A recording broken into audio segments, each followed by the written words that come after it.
وفجأة حصل اللي محدش يتوقعه.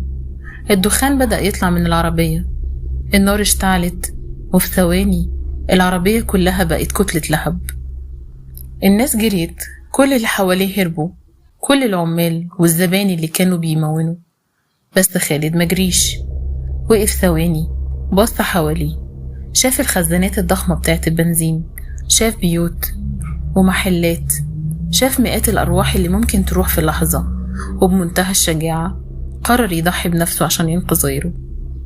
ركب العربية وهي مولعة، ساق العربية المولعة بعيد عن المحطة، بعيد عن الناس، وكان عارف كويس جدا إنه كان بيمشي آخر خطواته في الدنيا.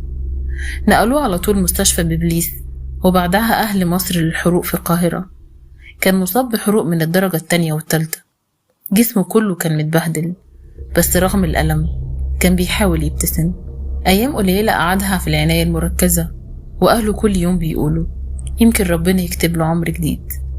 بس قلب خالد كان خلاص قرر يسكت.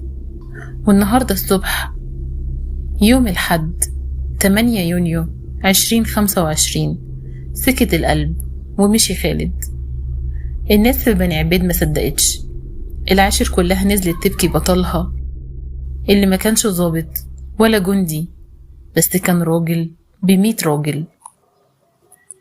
اللي عمله خالد مش بسيط، الراجل حرفيا أنقذ مدينة كاملة من كارثة مؤكدة، أنقذ أطفال كانت في طريقها للمدرسة، ستات كانت بتشتري عيش، شباب رايحين شغلهم. عشان كده قرروا يخلدوا اسم خالد. رئيس جهاز العاشر من رمضان طلع قرار رسمي، شارع جديد هيتسمى شهيد الشهامة خالد محمد شوقي عبد العال.